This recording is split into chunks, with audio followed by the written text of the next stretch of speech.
আসসালামু আলাইকুম, কেমন আছেন সবাই? আজকে আমি অনেক বেশি খুশি, কারণ আজকে আমার বেস্টি দেখা করতে আমার সাথে আসবে। আপনারা জানেনই আমি নওগাঁতে আছি ইন্টার্নের উদ্দেশ্যে। অন্যদিকে আমার বেস্টির বিয়ে হয়েছিল জয়পুরহাটে। সো ওইখান থেকে নওগাঁ খুব একটা দূরে না। তো 1 ঘন্টার পথ পাড়ি দিয়ে বেস্টি আর বেস্টির বর আমার দুলাভাই দুইজন মিলে চলে এলো আমার সাথে দেখা করতে। তো তারা কিছুদিন আগে কক্সবাজারে গিয়েছিল ঘুরতে। তো সেইখান থেকে আমার জন্য কি কি আনছে সেগুলো আমি খুলে খুলে দেখতেছিলাম।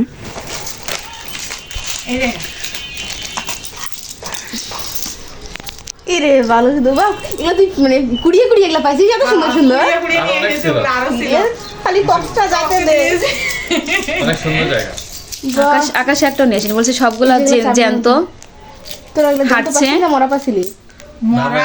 আমি কত কষ্ট বলছে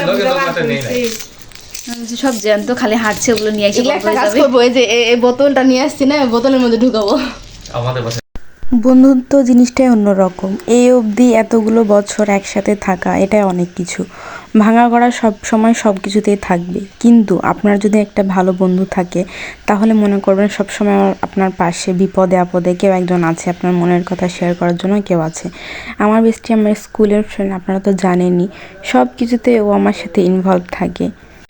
যেহেতু আমি আর এখন বাসায় নেই বলতে ইন্টার্নের উদ্দেশ্যে নওগাঁয় থাকা হয়, সেভাবে বাসায় যাওয়া হয় না। আর এদিকে বেস্টিও তার বাসায় থাকে না। সো ওইখান থেকে জয়পুরহাট থেকে নওগাঁ যেহেতু অনেক কাছেই, প্রায় 1 ঘন্টা যাবত তারা বাইকে আসছিল। তো ভাবছে যে আমার সাথে একবার দেখা করেই যাক, অ্যান্ড আমাকেও দেখে যাক যে আমি কোথায় আছি, কোথায় আমি ইন্টার্নি করতেছি, কী অবস্থায়। তো এই তো দেখা করতে চলে আসছে। আমি যখন এর আগে পাহাড়পুর গিয়েছিলাম, ওই শুধু আমাকে বলছিল যে তুই আমাকে একবার বলিস নি কেন, আমি তাহলে সেখানেই চলে আসতাম। কিন্তু তার আমি বলি নাই, কারণ আমি তো জানি যে তাকে বললে সে চলে আসবে। অলরেডি সে আগের দিন কক্সবাজার থেকে ঘুরে আসছে, তো ওই দিন রেস্ট করুক। যেহেতু আমি ওরে বলি নাই, এই জন্য একটু মন খারাপও করছিল। কিন্তু যদি বলতাম তাহলে ও পাহাড়পুরে দেখা যাচ্ছে চলে আসছে, ওর ধকল হয়ে যেত। তো ও আমার কাছে একদম এখানে নওগাঁতেই চলে আসলো। দেন ও আমার জন্য এই ছোটোখাটো জিনিসগুলো নিয়ে আসছিল। আসলে জিনিস কোনো ম্যাটার না, বন্ধুত্বে আসলে বন্ধুত্ব ব্যাপারটা অনেক কিছুই। সে যে কষ্ট করে এত দূর থেকে আমার সাথে জাস্ট দেখা করার জন্য আসছে, এটাই তো অনেক কিছু, তাই না? আর সে জানে আমি একটা মিষ্টি লাভার। সো আমাদের নওগাঁর এই কুইন্স পেস্ট্রি থেকে সে আমার জন্য এতগুলো মিষ্টি নিয়েছে। অ্যান্ড ফার্স্টেই আমি মিষ্টি মুখ করছি। যাই হোক, সেখান থেকে এখন আমরা ভাবলাম যে তোদের আমি নওগাঁর কোথায় ঘোরাবো। ওই দিন নওগাঁ সরকারি ডিগ্রি কলেজে কিন্তু একটা পিঠা উৎসবের মেলা হচ্ছিল। তা আমি ভাবলাম যে চল তোদেরকে ওখানে নিয়ে যাই, তোরা একটু আনন্দ করতে পারবি। বাইরে ভাই এত ভিড় ছিল, যেহেতু একটা উৎসব কলেজের, সো কলেজের মানুষ প্লাস বহিরাগত, এত ভিড় আর এত গরম, একদম রোদের নিচে। তো সবাই খুব সুন্দর করে শাড়ি পরে অনেকে সেজে আসছিল আপুরা। তো আমরা ভাবলাম যে প্রত্যেকটি স্টল একটু ঘুরে দেখা যাক। তো আপনাদের ফার্স্টে পুরো ভিউটা আমি দেখাইলাম, অ্যান্ড আমি আর আমার বেস্টি একদম হাত ধরে গুটি গুটি পায়ে প্রত্যেকটি স্টলে হানা দিব বলে এগিয়ে যাচ্ছিলাম। নামেরই ছিল এটা পিঠা উৎসব, কিন্তু পিঠা ছাড়াও এখানে প্রত্যেকটা বিভাগের একটা করে স্টল ছিল। ঠিক এই স্টলগুলো দেখে আমার মনে পড়ে গেল যখন আমরা স্কুল লাইফে বিজ্ঞান মেলা করছিলাম, ঠিক ওই রকমই ইঞ্জিনিয়ারিংদের একটা স্টল ছিল। সব বাড়ি ঘর করছে, আবার অনেক প্রযুক্তি করছে, অনেকে আবার হচ্ছে নিজের হাতের জিনিস, মানে হাতের তৈরি করা অনেক কসমেটিক তৈরি করছে, যেমন কি চুড়ি বালা এগুলা। পিঠা উৎসবে তো পিঠা আছেই, মানে এখানে সব রকমের প্রায় স্টল ছিল। শুধু নিজেদের কথা মনে পড়ে যাচ্ছিল যে কোনো একদিন আমাদের স্কুলের সামনে এভাবে অনেক মেলা হইতো, সেটা আপনার বলেন নববর্ষ বলেন বা বিজ্ঞান মেলা বলেন, যেটাই বলেন, সেখানেও আমরা সুন্দর করে স্টল দিতাম, একদম শাড়ি পরে সাজুগুজু করে থাকতাম। মানে ওই দিনগুলো আসলে মনে পড়ে গেল। আসলে শৈশব স্মৃতি সবার কাছে একটা আকস্মিক ব্যাপার। অ্যান্ড মেলাতে এত ভিড় দেখে আমি আর আমার বেস্টি চুগলি করছিলাম, ফ্রেন্ডদের মধ্যে এরকম হয়। সো আমরা আমাদের আগের লাইফে ফিরে গিয়েছিলাম।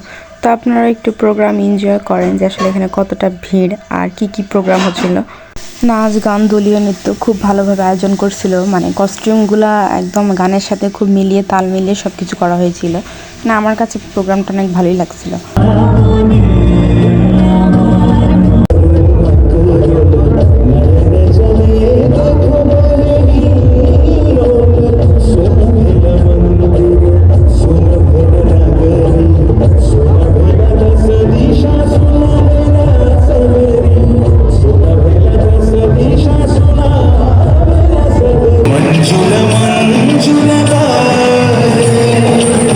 या पुनः तट पर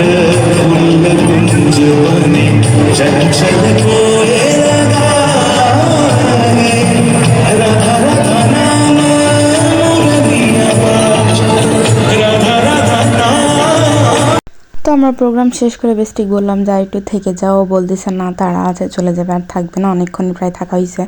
দেন ওদের বললাম যে বাণিজ্য মেলায় যাবি কি না, বলছে না দেরি হয়ে যাবে আর থাকবোই না চলে যাব। তো এই কি ছিল আজকের ভিডিও।